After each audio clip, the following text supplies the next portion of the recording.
ഭഗവാന്റെ കൈകളാണ്.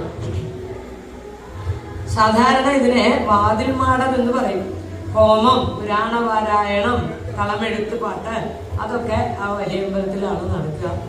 പിന്നീട് ഉള്ളിലേക്ക് കയറുമ്പോൾ നമസ്കാര മണ്ഡപമാണ് കാണുക. ശ്രീകോവിലിന് നേരെ മുമ്പിലായിട്ട് തൂണുകളില് ഉയർത്തിയിരിക്കുന്ന മേൽപ്പുരയോട് കൂടിയതാണ് നമസ്കാര മണ്ഡപം.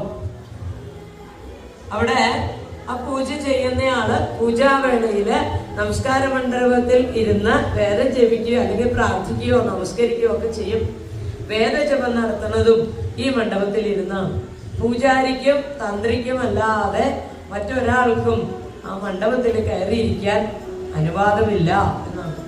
ആ നമസ്കാര മണ്ഡപത്തിലാണ് മിക്കവാറും പ്രതിഷ്ഠാമൂർത്തിയുടെ വാഹനത്തെ സങ്കല്പിച്ച് ആരാധിക്കുന്നത്. അപ്പൊ ശിവക്ഷേത്രങ്ങളില് മിക്കവാറും നമസ്കാര മണ്ഡപത്തില് മഹാദേവന്റെ വാഹനമായ ഋഷഭം ഉണ്ടാവും. അപ്പോ ഒരിക്കലും അതിന്റെ ഇടയിലൂടെ നടക്കാൻ പാടില്ല. വാഹനത്തെ പ്രതിഷ്ഠിച്ചിരിക്കുന്നുണ്ടെങ്കിൽ അതിനെ അങ്ങോട്ടും ഇങ്ങോട്ടും അതിന്റെ മുമ്പിലൂടെ നടക്കാൻ പാടില്ല എന്ന് പറയും. ഇനി അത് കഴിഞ്ഞാൽ അന്തർമണ്ഡപത്തിലേക്ക് പ്രവേശിച്ചു. ആ ശ്രീകോവിലിലേക്ക് പ്രവേശിക്കുന്ന മാർഗത്തെയാണ് സോപാനം എന്ന് പറയാം. ദേവനെയും മനുഷ്യനെയും ബന്ധിപ്പിക്കുന്ന മാർഗം എന്ന നിലയില് സോപാനം പവിത്ര സ്ഥാനമായിട്ട് കണക്കാക്കണു. സോപാനത്തില് എന്തെങ്കിലും സമർപ്പിച്ചാൽ അത് ദേവന് സമർപ്പിച്ചതായിട്ട് കണക്കാക്കും. പ്രതിഷ്ഠാ വിഗ്രഹത്തെ ഭക്തന്മാർക്ക് തൊടാനേ സാധിക്കില്ല.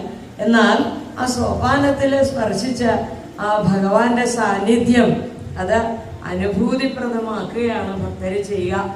രണ്ടു വശത്തും ദ്വാരപാലകരുണ്ടാവും. മഹാക്ഷേത്രങ്ങളില് സോപാനത്തിന് രണ്ടു വശത്തും ദ്വാരപാലകരുണ്ടാവും. അവരെ തൊഴുത് അവരോട് അനുമതി വാങ്ങിച്ചിട്ട് വേണം ഭഗവാനെ തൊഴാൻ എന്ന് പറയാം. പിന്നെ ദാ ഭഗവാന്റെ മുമ്പിലെത്തി ആ ഭഗവാനെ വിഗ്രഹം നോക്കി നല്ലതുപോലെ ആ രൂപത്തെ മനസ്സിലേക്ക് ആവാഹിക്കുക. അതാണ് വേണ്ടത്. ഭഗവാന്റെ മുമ്പിൽ അങ്ങനെ ചെന്ന് നിൽക്കുമ്പോ ആ ഭഗവത് വിഗ്രഹത്തെ കണ്ണടച്ച് പ്രാർത്ഥിക്കുക. നല്ലതുപോലെ മനസ്സിലേക്ക് ആ രൂപത്തെ എങ്ങനെ ആവാഹിച്ചിട്ട് കണ്ണടച്ച് പ്രാർത്ഥിക്കുക. മനസ്സിലേക്ക് ആ വിഗ്രഹത്തെ ആവാഹിക്കണം. അതാണ് വേണ്ടത്. അതാണ് ക്ഷേത്ര ദർശനത്തിലെ ഏറ്റവും ധന്യമായ, ഏറ്റവും സാഫല്യം തരുന്ന മുഹൂർത്തം. അതാണ്. ഉള്ളു തുറന്ന് പ്രാർത്ഥിക്കണം. ഭഗവാന്റെ മുമ്പിൽ ചെന്നിട്ട് ഉള്ളു തുറന്ന് പ്രാർത്ഥിക്കണം. മനസ്സിലെ ഭാരം മുഴുവൻ ആ ഭഗവാന്റെ പാദങ്ങളിൽ അങ്ങനെ ഇറക്കി വെക്കുക. ക്ഷേത്ര ദേവ ചൈതന്യം ഈ അവസരത്തില് ഭക്തനിലേക്ക് പ്രവേശിക്കും എന്നാണ് പറഞ്ഞത്.